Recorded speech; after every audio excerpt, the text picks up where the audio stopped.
Saludos amigos. El modelo de desarrollo dominicano se ha ido conformando en forma exitosa en los últimos 50 años, acumulando un crecimiento anual que promedia poco más del 5% del Producto Interno Bruto.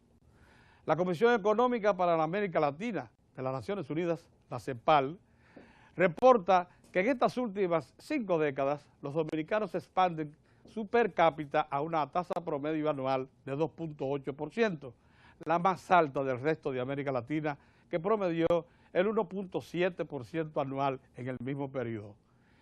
Esto del crecimiento dominicano nadie lo duda, pero nuestros economistas más destacados tienen visiones acerca de la manera como se ha ido acumulando este crecimiento. Oigamos lo que nos dicen en ese mismo orden Eduardo García Michel, Andy Darwarre, Fernando Álvarez Bogar, Carlos Cuello y Carlos Despradel. Mira, este país, desde su creación en 1844, comenzó a conformar una ideología del progreso, de la necesidad de progresar. Teníamos estructuras muy arcaicas, basadas en lo rural, en el campesinado, con poco nivel educativo. Y nuestros intelectuales de la época enfatizaron eso. Hay que impulsar el progreso a través de diversos medios. Algunos entendieron con el paso del tiempo que progreso equivalía a infraestructura. Y es verdad, desarrollo de infraestructura. ¿Qué significaba eso? Caminos, carreteras, puentes, trenes, los ferrocarriles que comenzaron. Es una lástima que hayan desaparecido. A finales del siglo XIX se crearon los primeros ferrocarriles. Desaparecieron una vez ajusticiado Trujillo. Yo diría que fue uno de los grandes errores que se han cometido. Bueno, infraestructura y luego fomento. Fomento. ¿Qué fomento? Equivale a desarrollo también. ¿Fomento de qué? Todavía se recuerdan los famosos canales de Monsieur Bogar, así se llaman, canales de riego para la producción de arroz, de variedades nuevas que elevaran la productividad. Hasta 1915-14 nosotros éramos importadores de arroz. Exacto. Y entonces con Monsieur Bogar se inicia el cultivo de arroz para suplirlo. Y fíjese usted, ya somos autosuficientes hace unos años. Fomento, leyes de fomento, por ejemplo, escuelas agrícolas que no existían, porque la actividad principal era la agricultura. Así es. Y es cuando se crea la Escuela Agrícola de Moca, sí, que ya no está allí. Leyes de incentivos o de protección a la industria y a otras actividades, vía aranceles. En el gobierno de Horacio Vázquez se pueden encontrar algunas leyes de ese tipo. En la época de Trujillo, siguiendo más adelante, ocurre lo mismo. Luego de Trujillo ya se formaliza una estructura que concibe el fomento a través de la creación o la aprobación de leyes de incentivos y de exenciones a diversos sectores, pero sobre todo al industrial. Esto no fue un fenómeno aislado de República Dominicana. Esto coincidió con toda una ideología, la ideología de la CEPAL, de Prebisch en aquella época, que la discutió, la impuso, con una visión de que éramos países periféricos, aislados del centro, y que teníamos que remediar eso, y que una manera era fomentar a través de la acción del Estado un sector industrial. Manufacturero. Sí, un sector industrial manufacturero para sustituir las importaciones. Y bueno, en todos los países de América Latina eso se impuso, República Dominicana no fue la excepción, y resultó muy exitoso. ¿Usted cree que el modelo ha demostrado que es capaz de crear riqueza? El modelo que se sustenta en agropecuaria, con agroindustria de la caña, el modelo que se sustenta en manufactura, que por cierto resistió si bien no aporta el 36% Claro, en algún pero ha momento, resistido. aporta el 24% Y se ha del Producto Interno transformado, Bruto, se ha claro. transformado la minería en un segundo aire, Sí, extraordinario, sí. segundo aire, y el turismo con servicio. ¿Usted cree que ese modelo luce bien compensado? Pero claro que sí, yo lo que creo que hay que seguir trabajando en las reformas pendientes y eso va a ir retroalimentando el modelo. El problema es que a veces los modelos dicen, se agotó el modelo. Yo es una frase aquí, el modelo está agotado. No, pero lo dice que a mí me hasta da el mucha presidente, risa. yo leí esta época del No, pero presidente. yo cuando todo el hablo- mundo, todos los empresarios. No, porque es bonito, decir, suena bien. Sí, suena bien. El modelo está agotado, pero ¿qué es lo que está agotado? Porque ¿qué es lo que tú vas a cambiar? Un modelo creciendo, aportando.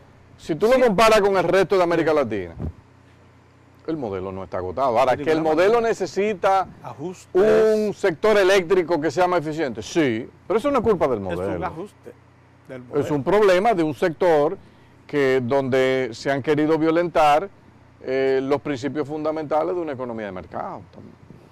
El sector educativo, eso tiene que ver con el modelo, ¿no? Eso fue una decisión de política que durante décadas aquí no se le dio importancia a la educación. Las inflexibilidades del mercado laboral, el hecho de que los sobrecostos laborales en República Dominicana representan el 63% del salario.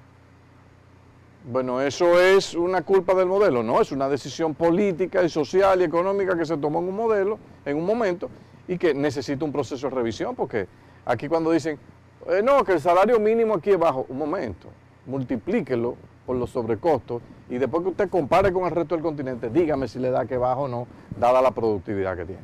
Entonces yo lo que creo que hay que ir revisando política cambiaria, ver si ha sido la más adecuada o no la más adecuada, si nos ha permitido acumular reserva o no, la política de transparencia de estado financiero, qué ha hecho el país para que nuestras empresas puedan tener estados financieros más transparentes y puedan entonces generar la demanda que quizás está buscando el mercado de acciones.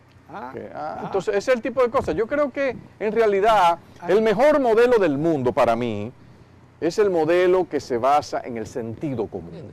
Nosotros no podemos seguir con un modelo que privilegie el consumo tanto. Era 16.8 creo que en el 2003, ahora el directo consumo 37, casi 40%. ¿Por qué? Porque no podemos. Nosotros no somos Kuwait, nosotros no somos Qatar. Las importaciones están ¡zup! Y las exportaciones así. Entonces, estamos creciendo como país, pero estamos creciendo con daños colaterales a futuro inmediato y largo plazo. Porque nosotros, tú sabías que nosotros pudiéramos, si fuéramos competitivos, exportar 100 veces lo que estamos exportando ahora mismo. Nosotros tenemos acceso a Estados Unidos, Canadá, México, Europa. 900 millones de consumidores ricos. De manera que yo pienso que el modelo, si es que se puede definir un modelo propiamente de desarrollo dominicano, en un principio yo separaría lo que es el crecimiento del desarrollo. A lo largo de estos últimos 50 años, la economía dominicana, como tú lo destacas en la reseña, ha sido una de las economías líderes en crecimiento en América Latina. A punto de acumular un per cápita de encima de 5.700 dólares. Actualmente. Actualmente. Pero ese per cápita, si tú tomas el año 2000, está más que duplicado. Más que duplicado. En apenas 10 años de esta época, de esta década, de este siglo, ¿no? Pero ese modelo que nos ha permitido crecer a más de un 5% en 50 años, en el largo plazo, que ahí donde sorprendente. Ahí donde, sí, por encima de la media de América Latina, ¿no?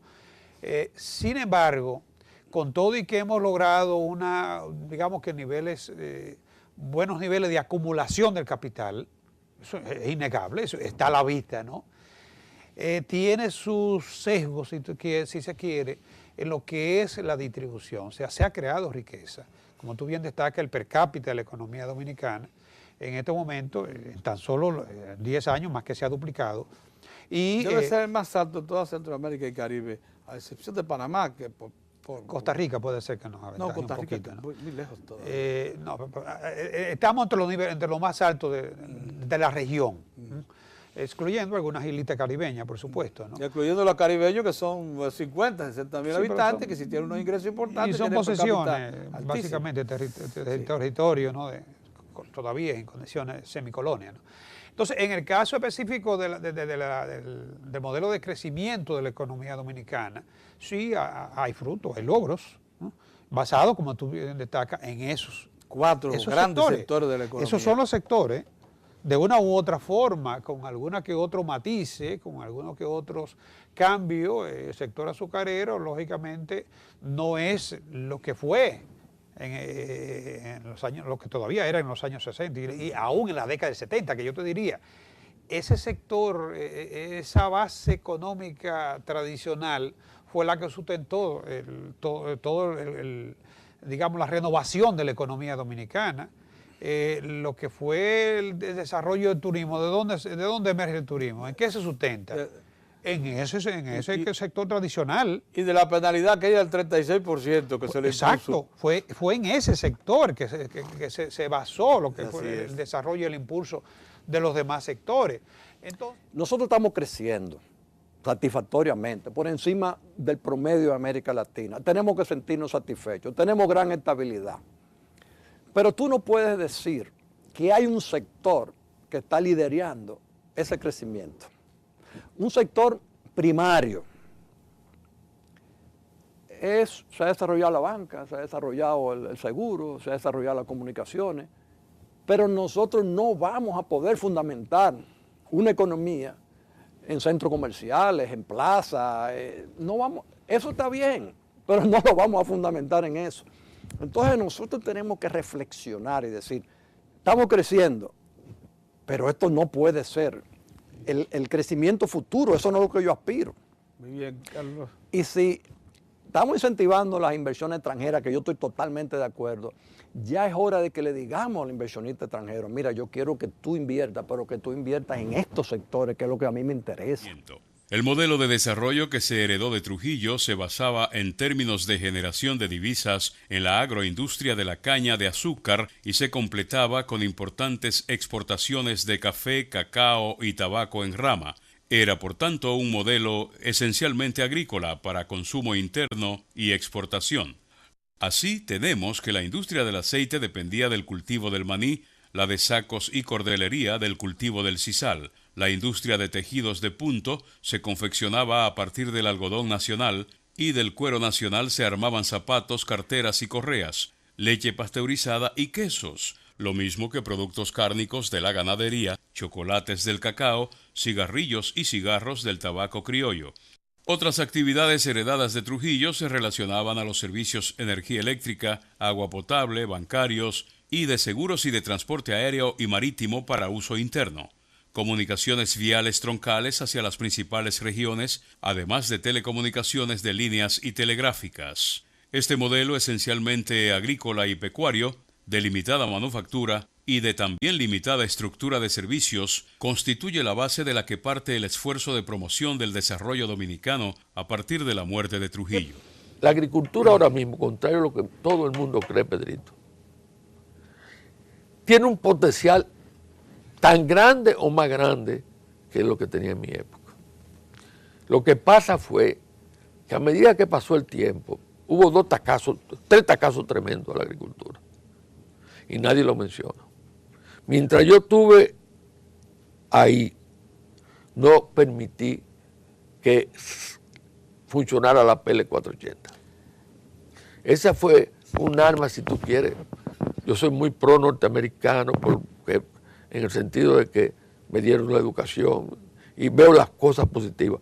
Y me encanta Obama. Aquí Obama no se le da su verdadero valor. Mira cuán ha cambiado la política de Estados Unidos con América Latina. No ha creado un problema en América Latina. Entonces, la PL 480 fue una arma imperialista, si se quiere. ¿Por qué? Porque daban subsidios enormes, todavía lo dan en Estados Unidos. Tenían excedente de... A grano y grasa comestible que y le todo, sobraban. y todo. Sí. Te la fiaban a muchos años con baja tasa de interés. Entonces, a 2% a 10 años. Uy. Entonces yo no lo permití. Entonces había... ¿Tú te cerraste entonces? No, mientras yo a mientras yo estuve en el gobierno, eso no se permitió. Porque aquí hay algo, y no sabes la alegría que tengo, Pedrito, hablar contigo, que no entiende la gente, que ha sido el inicio del triunfo chino. Acuérdate, desde el 89, que a ti te conta, yo he sido, no obstante ser centrista, el principal apoyador de un acuerdo con la China continental, después de Solaré. Entonces, el salario diferenciado, Pedro. Le dije, no, que los productores de maní en la frontera, que había una prosperidad tremenda, ganan menos que el obrero de la capital. Pero se olvidaban que ese productor, entre cosechas, servía como obrero en otros sitios, en otras predios. Así es. En segundo lugar, que no pagaba transporte. No tenía coste de transporte. No tenía coste de luz porque no había luz. Tenía mercado precio seguro asegurado por la sociedad industrial dominicana. Pero ahí no terminaba. Cogía su gallinita. Sí. En otras palabras, ganar X pesos, digamos 4,000 pesos en López Cabrera, es mucho mejor que ganar 8,000 pesos en la capital. No paga renta. No paga renta. Etcétera. Eso se llama salario diferenciado. Salario diferenciado. El éxito del gran progreso de China. Entonces, nosotros teníamos ahí 100 y pico mil campesinos y había 100 y pico tractores más lo que mandaba agricultura. Y lo cambiaron por una carta de crédito.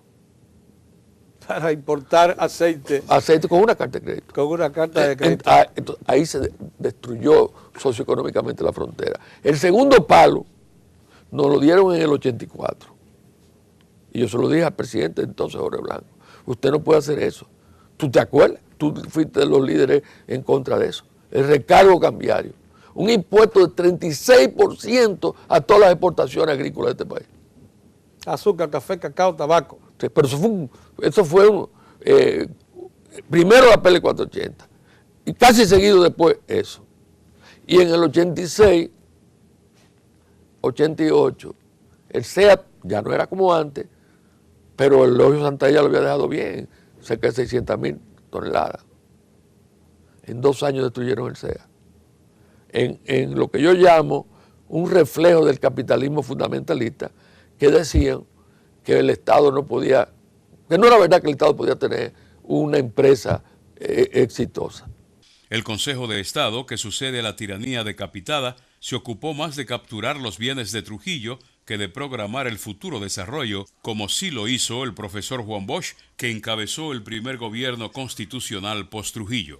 Bosch solo permaneció 7 meses en el poder, en gran medida porque diseñó un desarrollo económico y social al estilo burgués que atentaba contra los deseos de las pocas familias empresariales que sobrevivieron a Trujillo, las cuales se arrogaron el derecho de heredar los bienes de todo tipo de la tiranía. Bosch, demócrata de pura cepa, al igual que las corrientes políticas democráticas más a la izquierda, influenciadas por la Revolución Cubana, propiciaban una economía con el Estado como principal productor, dejando espacio para la iniciativa privada de inversionistas nacionales y extranjeros. La idea inicial de la zona franca fue una idea de don Juan, del profesor Juan Bosch. Así es. Y desarrollada precisamente después. El Banco Popular nace en tiempo de don Juan. Así es. Entonces, todo el ese proyecto elemento, de Tavera se recupera de los archivos en tiempo de don Juan en esos 7 meses. Así es. Lo que hizo don Juan en 7 meses, si lo dejan en esos 4 años, hoy el nivel de desarrollo de la República Dominicana hubiese sido mayor, pero además hubiese comenzado un desarrollo con equidad y un desarrollo además... Sí, él lo concebía así. ¿Me entiendes? Sí, porque el problema es las distorsiones territoriales que presentan los desarrollos. Aquí van a ser menores, porque don Juan tenía una visión de desarrollo amplio, nacional, y que luego el presidente Balaguer asume con una serie de medidas de carácter económico, y ahí fue donde el sector industrial realmente se convirtió en el motor de desarrollo de la economía dominicana.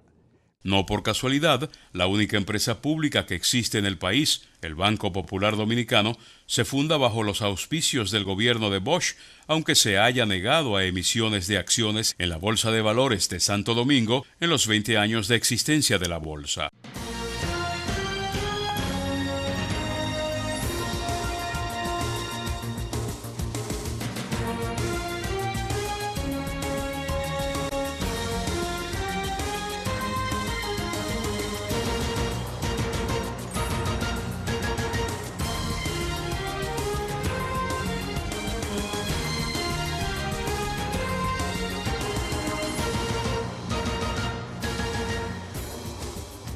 Pero esa no era la intención de las familias oligárquicas que pronto se agenciaron el respaldo de militares recalcitrantes y de la Iglesia para desplazar a Bosch.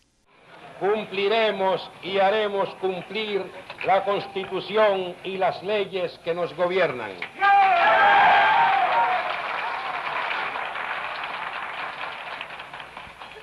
Y decimos con propiedad que nos gobiernan porque en una democracia no debe haber más gobierno que el de las leyes.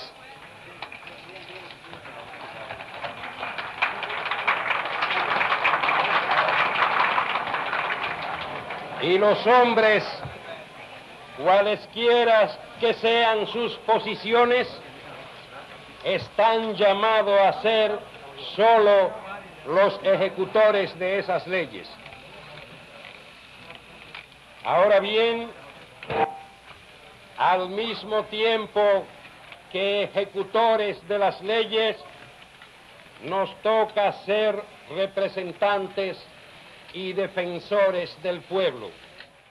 El triunvirato que le sucede, expresión de quienes generaron el golpe de Estado a Bosch, avanzó la idea de monopolizar los bienes de Trujillo y aprovechar las oportunidades de negocios que se presentaban, pero ya había calado mucho en la población la visión estatista de la conducción económica y social del nuevo desarrollo capitalista a que se aspiraba. Desplazando el triunvirato, el gobierno provisional de García Godoy promovió bastante la concepción de un Estado moderno, pero no tuvo tiempo de materializar muchas de sus ideas.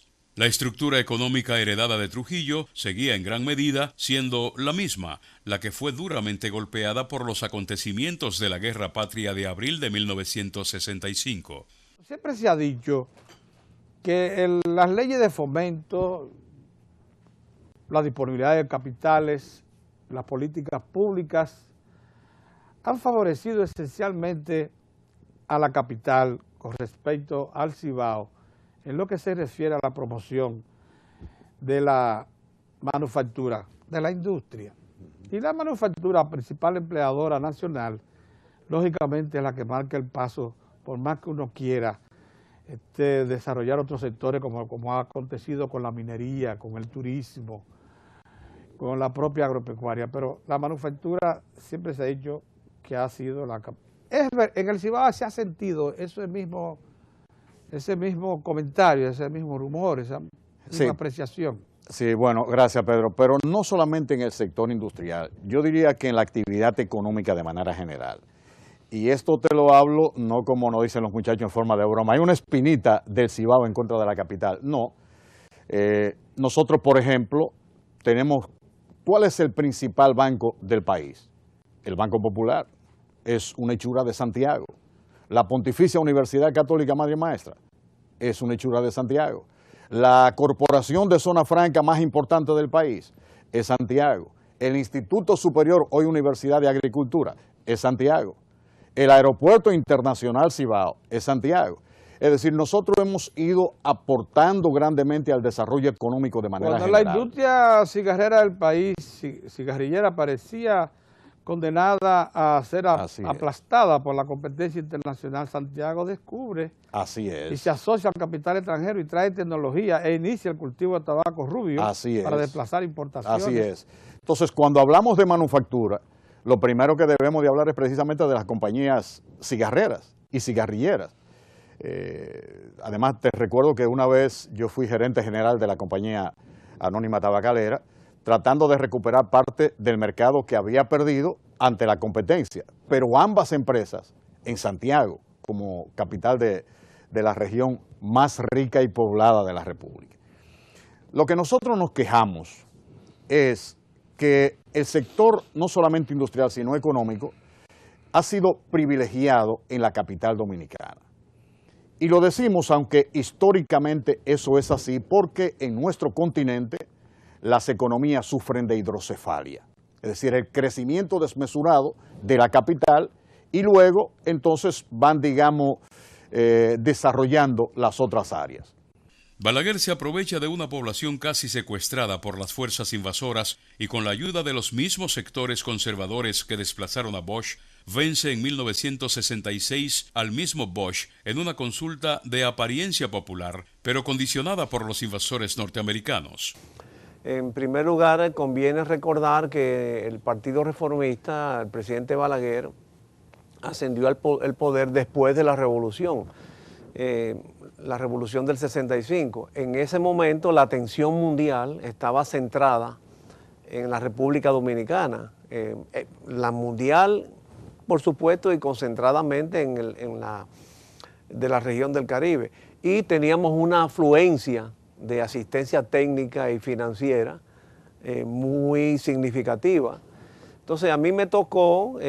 aunque un parque industrial abandonado por meses, en algunos casos muy deteriorado, claro. Como era por ejemplo la industria azucarera, que necesitaba de muchas reparaciones, sí. Y las industrias básicas estaban realmente en crisis. Claro, pero a donde quiero llegar es a la construcción del modelo que sirvió de inspiración, ya que incluso la la vicepresidenta habló ayer en Estocolmo del agotamiento del modelo, y quiero significar que los modelos van cambiando, los modelos responden a las circunstancias del momento. Entonces, en aquellos tiempos, la asistencia técnica fundamentalmente estaba viabilizada a través de la CEPAL. Había un programa que se llamaba OEA, BID, CEPAL, los tres organismos que más asistieron a la República Dominicana en su transición democrática. Y, por supuesto, en la resolución de la crisis política, que también intervinieron. Entonces, en esos tiempos estaba muy de moda el modelo de sustitución de importaciones, que era en cierta forma una respuesta que contaba con apoyo político de las potencias, habida cuenta el surgimiento de Fidel Castro en Cuba. Y en cierta forma tenía que buscar modelos económicos para contrarrestar el avance político de la Revolución Cubana, que fue muy influyente en la década de los 60. Entonces se elaboró yo fui contrapartida de ese equipo de la OEA y de la OEA BID-CEPAL.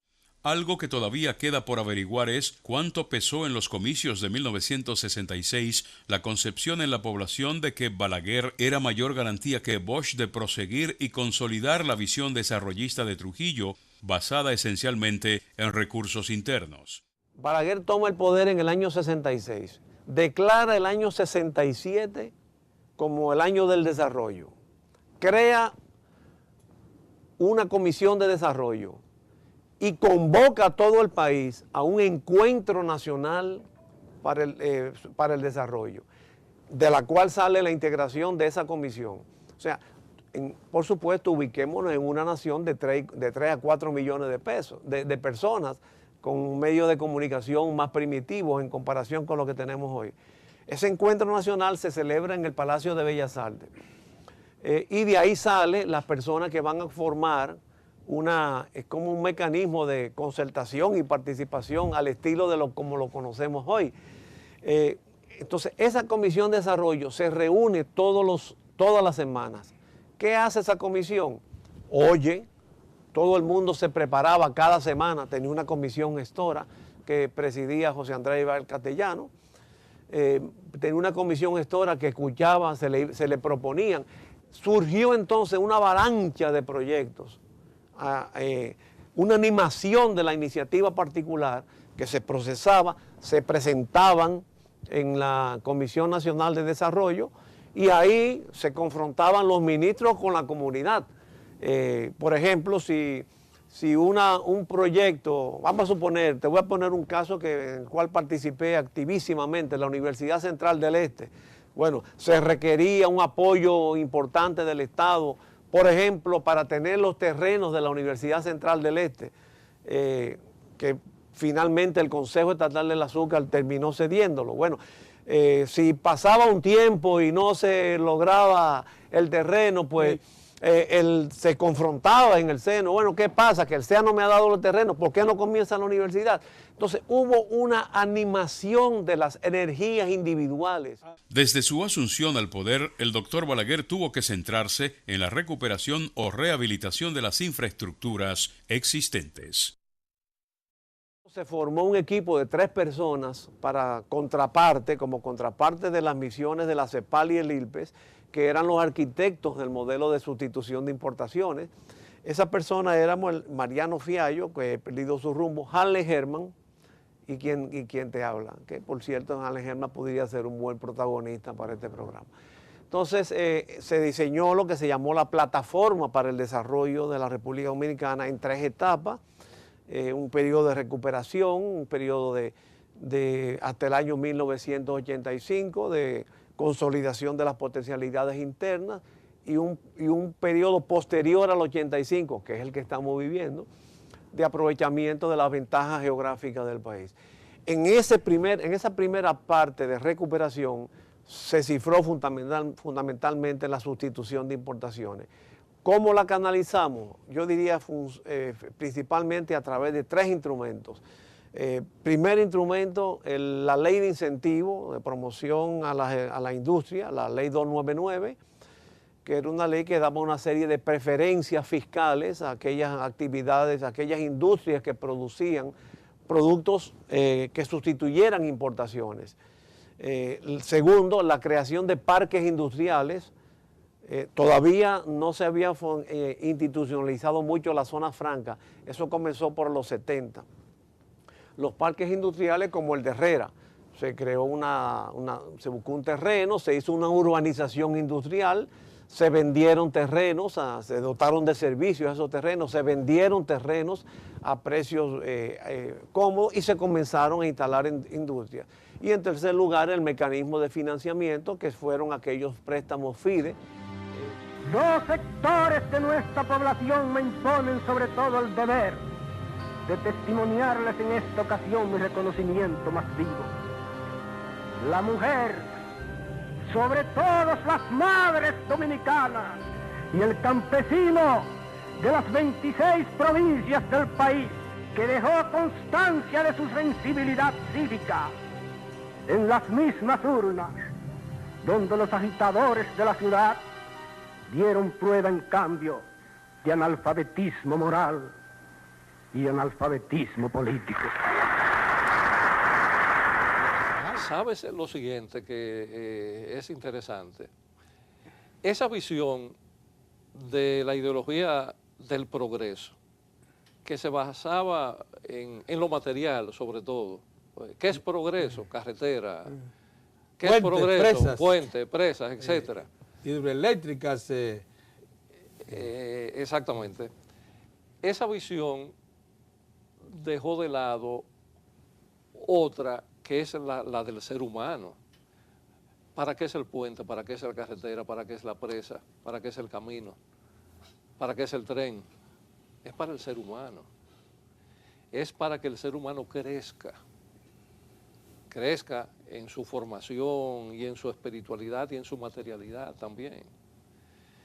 Y esos son quizás los complementos que han faltado para que nos encaminemos más aceleradamente hacia el desarrollo. Además de que probablemente ustedes recurrieron a los archivos, porque la gente debe saber que los estudios de prefactibilidad de la presa de Tavera o de la presa de Valdés existían, venían. Claro. Estaban desde los tiempos finales de la época de Trujillo. Bueno, el mayor archivo era el propio presidente Balaguer, que cuando entró en el régimen de los 12 años, tenía la presa de Taveras en la cabeza. Ya. Pero cuando volvimos en el 86, tenía Gilejigüey y Aguacate. Ambas presas estaban preestudiadas.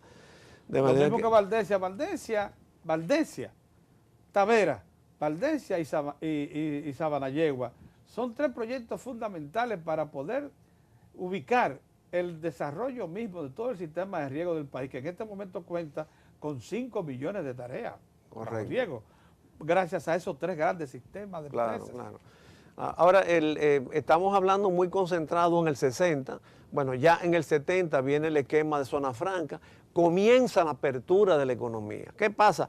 Que así como se agota un modelo y viene el modelo, por ejemplo, de sustitución de importaciones, el mismo modelo de sustitución de importaciones también se fue agotando.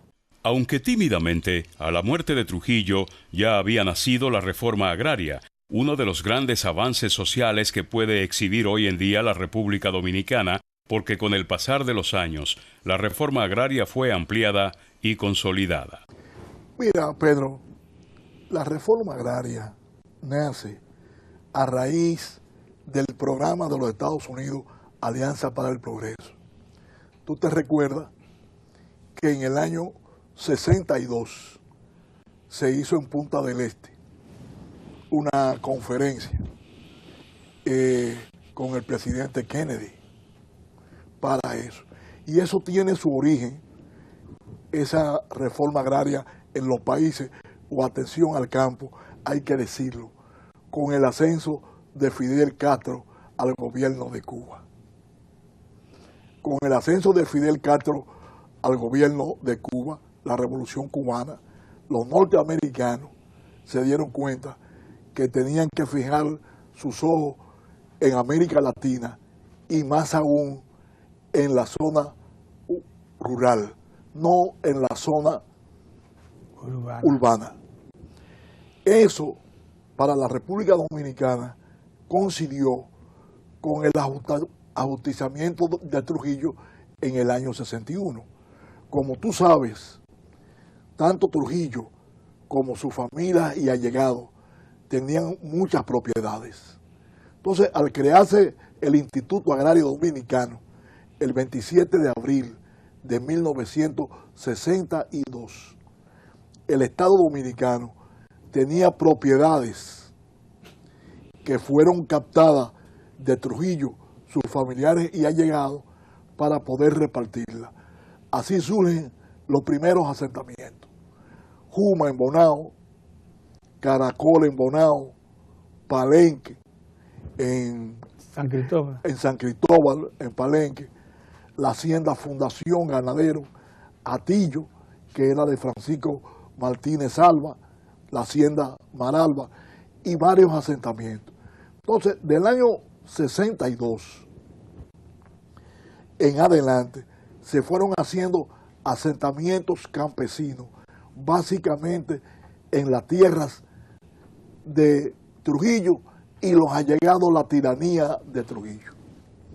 Ahora, esas tierras se fueron agotando y llegó un momento en que los asentamientos agrarios se fueron paralizando o fueron esporádicos. En el 66, Joaquín Balaguer reasume el poder. Reasume el poder y gana las elecciones 66-70. Pero él decide en el 70 reelegirse en el 74. Y él se da cuenta que realmente el campo es un puntal para poder realizar. Y además, yo también soy de la teoría, equivocado o no, que Balaguer ya sabía que Camaño estaba en Cuba. Fíjate que Camaño llega al país en el año 73, febrero del 73.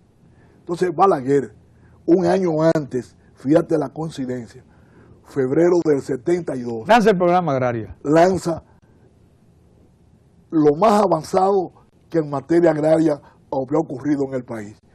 5 leyes agrarias las lleva al Congreso. La ley que limita la propiedad de la tierra arrocera en un 50%. La ley del latifundio. La ley de parcería. La ley de tierra baldía. Y la ley luego que convierte a los asentamientos arroceros derivados de la ley 290 en asentamientos colectivos, con el propósito de que la propiedad no se disperse. es evidente, lo ha confirmado Frank, que la visión, la atención al campo ha estado relacionada con el crecimiento económico y social dominicano. Muchas gracias, Frank. Y gracias a ustedes también por su atención.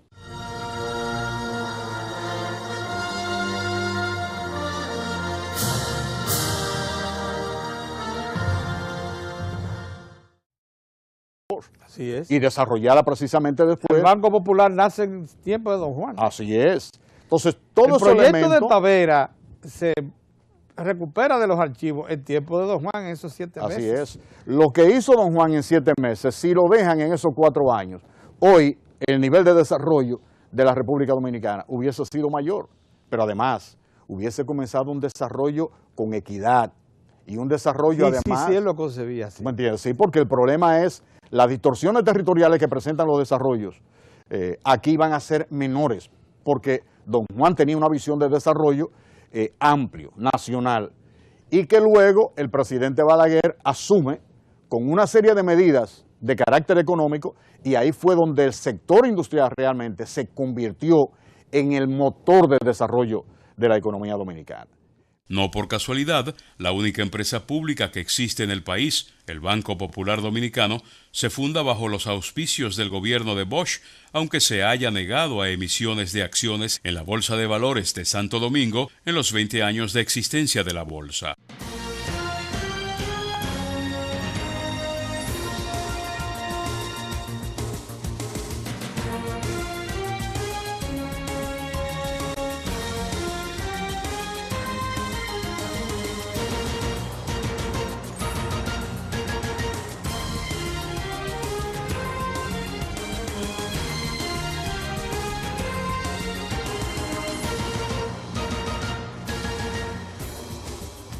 Pero esa no era la intención de las familias oligárquicas que pronto se agenciaron el respaldo de militares recalcitrantes y de la Iglesia para desplazar a Bosch.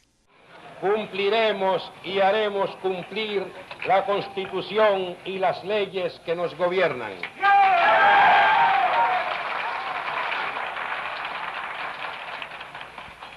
Y decimos con propiedad que nos gobiernan porque en una democracia no debe haber más gobierno que el de las leyes.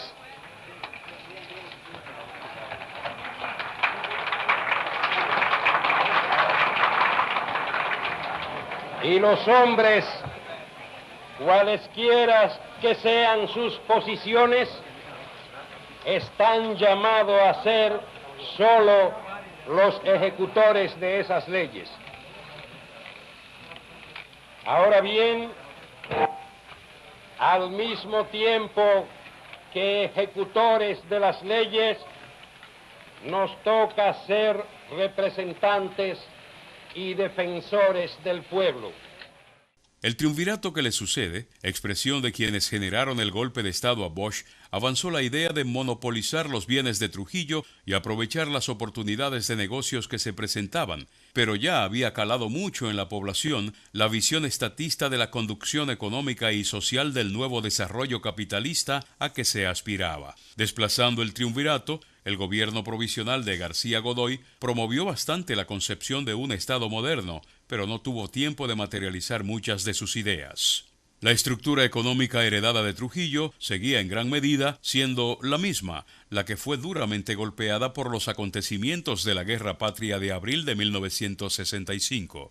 Siempre se ha dicho que las leyes de fomento, la disponibilidad de capitales, las políticas públicas han favorecido esencialmente a la capital con respecto al Cibao en lo que se refiere a la promoción de la manufactura, de la industria. Y la manufactura, principal empleadora nacional, lógicamente es la que marca el paso, por más que uno quiera desarrollar otros sectores como ha acontecido con la minería, con el turismo, con la propia agropecuaria, pero la manufactura siempre se ha dicho que ha sido la... En el Cibao se ha sentido ese mismo comentario, ese mismo rumor, esa misma apreciación. Sí, bueno, gracias Pedro, pero no solamente en el sector industrial, yo diría que en la actividad económica de manera general. y esto te lo hablo no como nos dicen los muchachos en forma de broma, hay una espinita del Cibao en contra de la capital. No.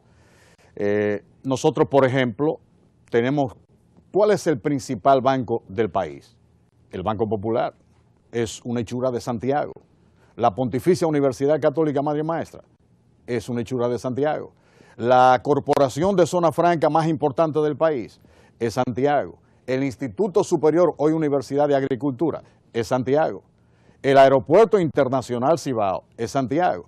Es decir, nosotros hemos ido aportando grandemente al desarrollo económico de manera Cuando general. la industria cigarrera del país, cigarrillera, parecía condenada a ser aplastada por la competencia internacional, Santiago descubre Así es. y se asocia al capital extranjero y trae tecnología e inicia el cultivo de tabaco rubio para desplazar importaciones. Así es. Entonces, cuando hablamos de manufactura, lo primero que debemos de hablar es precisamente de las compañías cigarreras y cigarrilleras. Además, te recuerdo que una vez yo fui gerente general de la compañía anónima tabacalera, tratando de recuperar parte del mercado que había perdido ante la competencia. Pero ambas empresas en Santiago, como capital de la región más rica y poblada de la República. Lo que nosotros nos quejamos es que el sector, no solamente industrial, sino económico, ha sido privilegiado en la capital dominicana. Y lo decimos, aunque históricamente eso es así, porque en nuestro continente las economías sufren de hidrocefalia, es decir, el crecimiento desmesurado de la capital y luego entonces van, digamos, desarrollando las otras áreas. Balaguer se aprovecha de una población casi secuestrada por las fuerzas invasoras y con la ayuda de los mismos sectores conservadores que desplazaron a Bosch, vence en 1966 al mismo Bosch en una consulta de apariencia popular, pero condicionada por los invasores norteamericanos. En primer lugar, conviene recordar que el Partido Reformista, el presidente Balaguer, ascendió al poder después de la Revolución del 65. En ese momento la atención mundial estaba centrada en la República Dominicana. La mundial, por supuesto, y concentradamente de la región del Caribe. Y teníamos una afluencia de asistencia técnica y financiera muy significativa. Entonces a mí me tocó...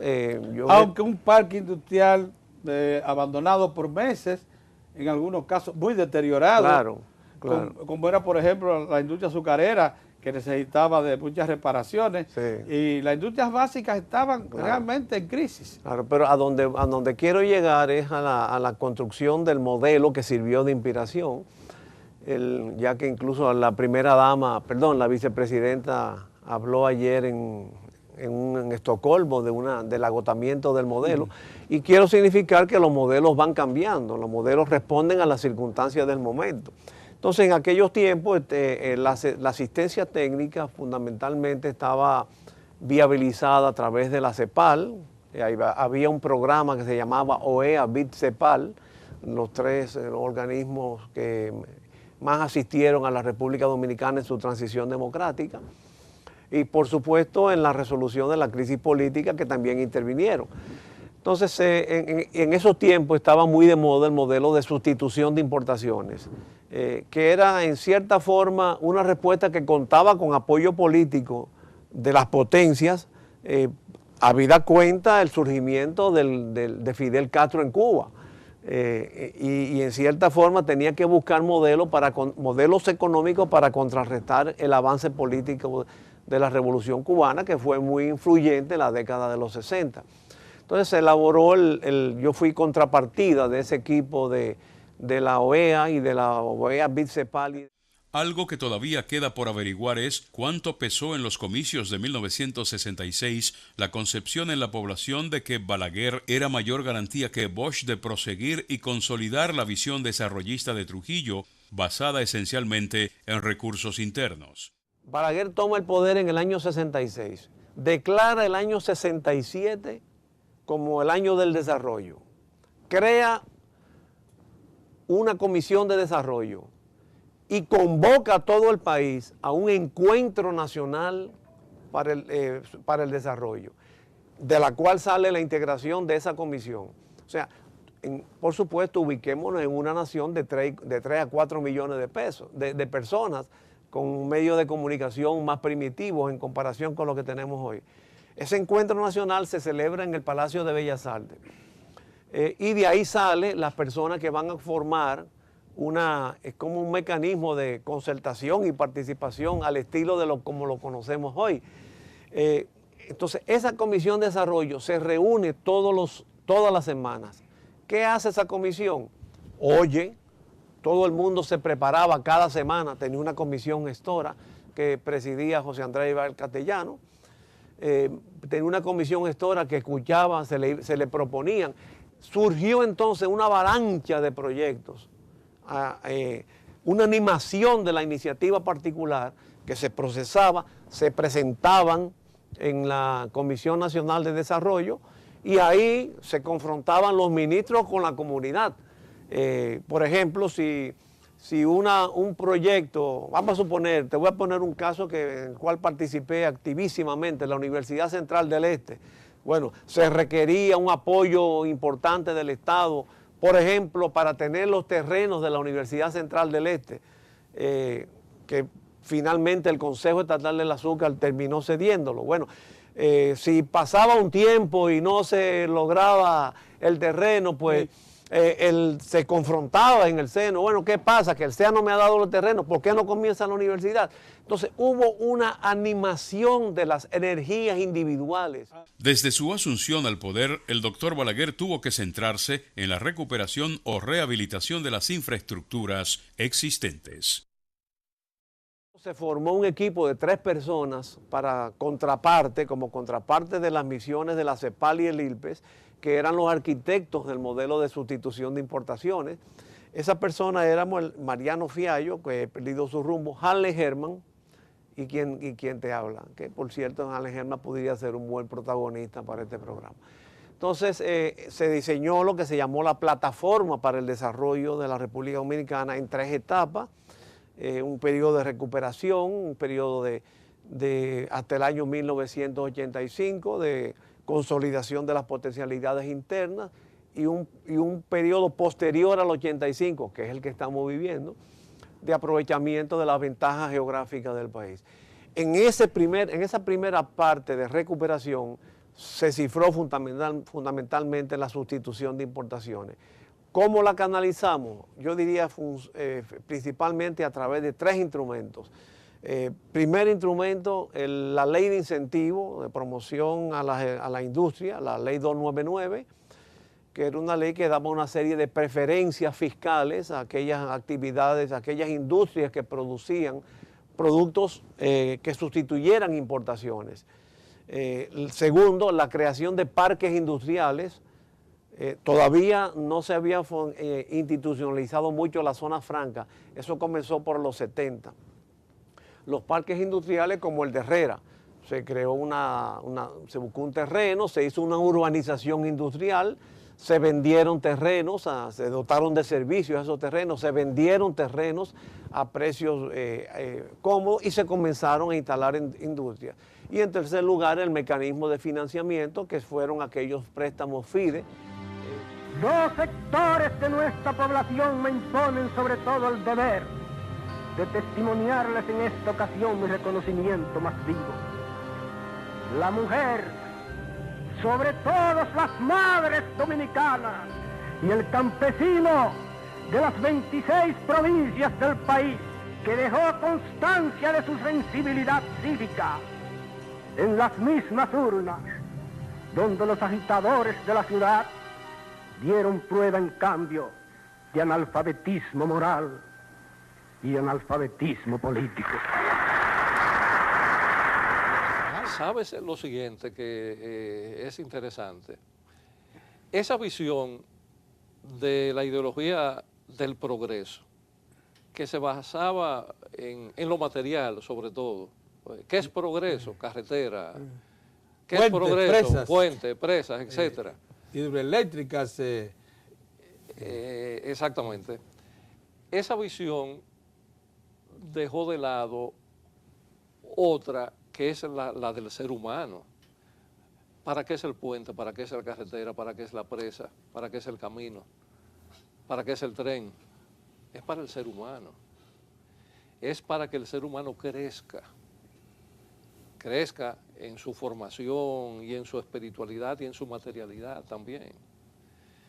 Y esos son quizás los complementos que han faltado para que nos encaminemos más aceleradamente hacia el desarrollo. Además de que probablemente ustedes recurrieron a los archivos, porque la gente debe saber que los estudios de prefactibilidad de la presa de Tavera o de la presa de Valdés existían, venían. Claro. Estaban desde los tiempos finales de la época de Trujillo. Bueno, el archivo, el mayor archivo era el propio presidente Balaguer, que cuando entró en el régimen de los 12 años, tenía la presa de Taveras en la cabeza. Ya. Pero cuando entró, volvimos en el 86, tenía Giles Higüey y Aguacate. Ambas presas estaban preestudiadas.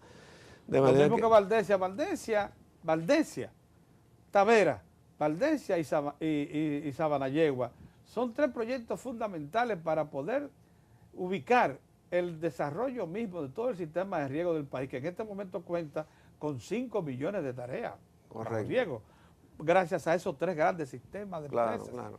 Ahora, estamos hablando muy concentrado en el 60, bueno, ya en el 70 viene el esquema de zona franca, comienza la apertura de la economía. ¿Qué pasa?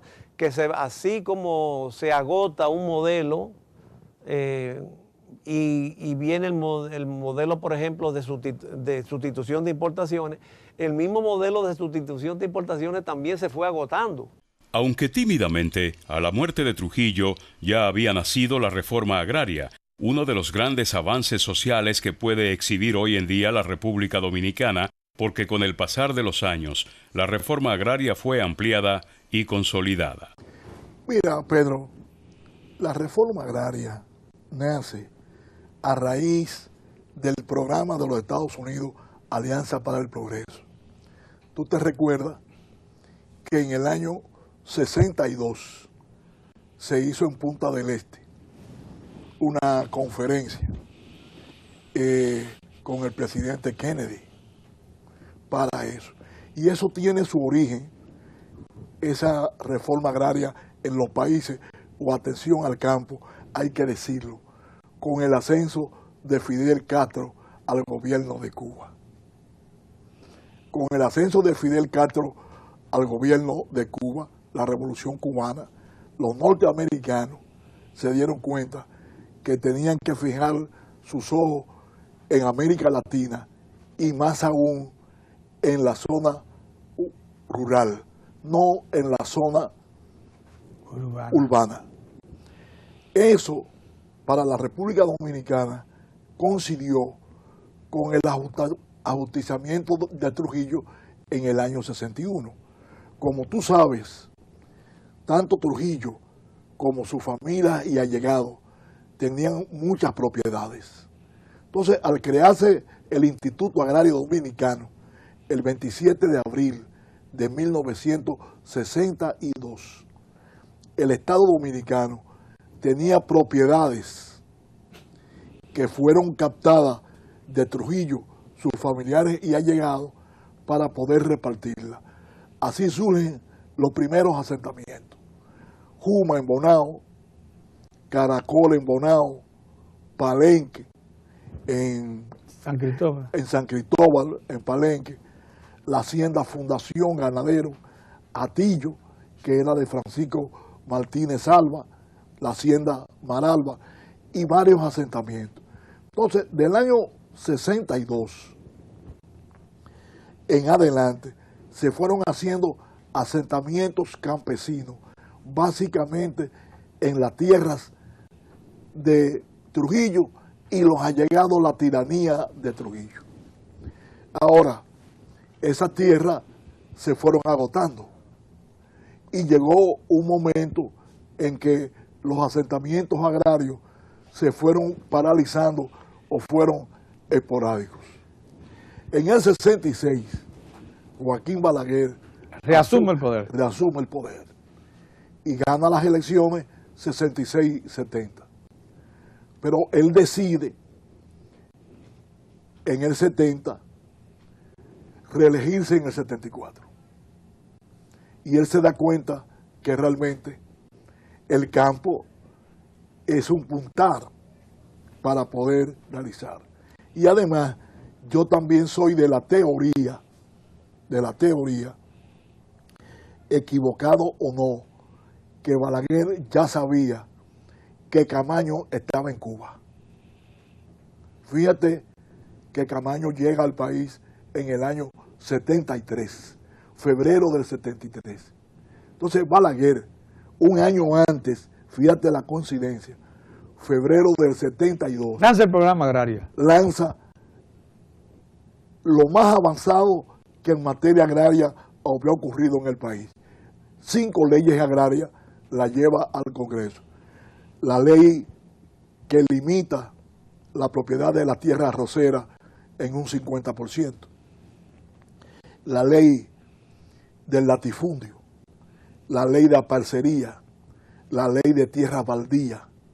Y la ley luego que convierte a los asentamientos arroceros derivados de la ley 290 en asentamientos colectivos, con el propósito de que la propiedad no se disperse. Es evidente, lo ha confirmado Frank, que la visión, la atención al campo ha estado relacionada con el crecimiento económico y social dominicano. Muchas gracias, Frank. Y gracias a ustedes también por su atención.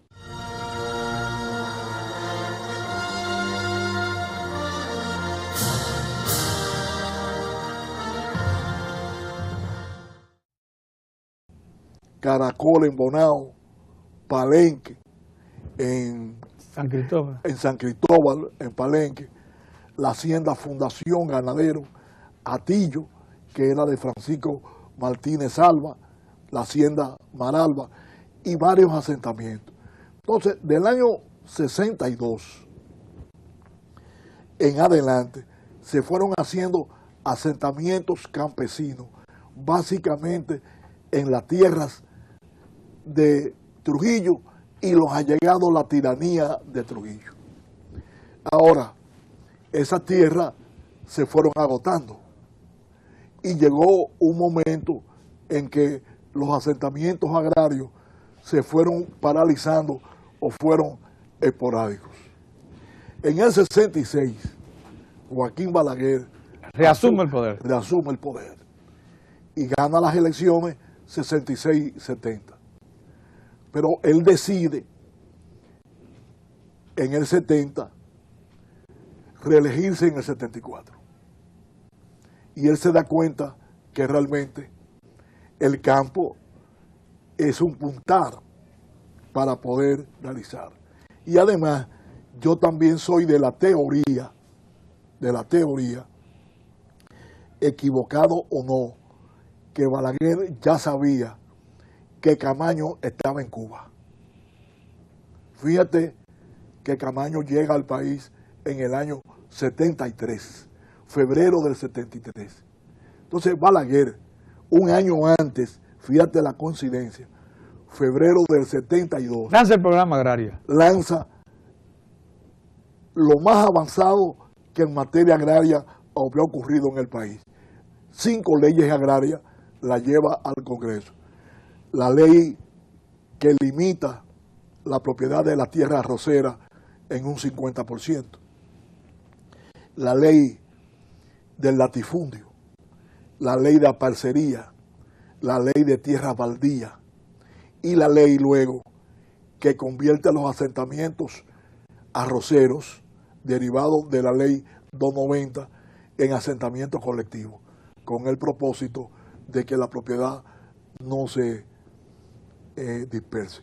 Es evidente, lo ha confirmado Frank, que la visión, la atención al campo ha estado relacionada con el crecimiento económico y social dominicano. Muchas gracias, Frank. Y gracias a ustedes también por su atención.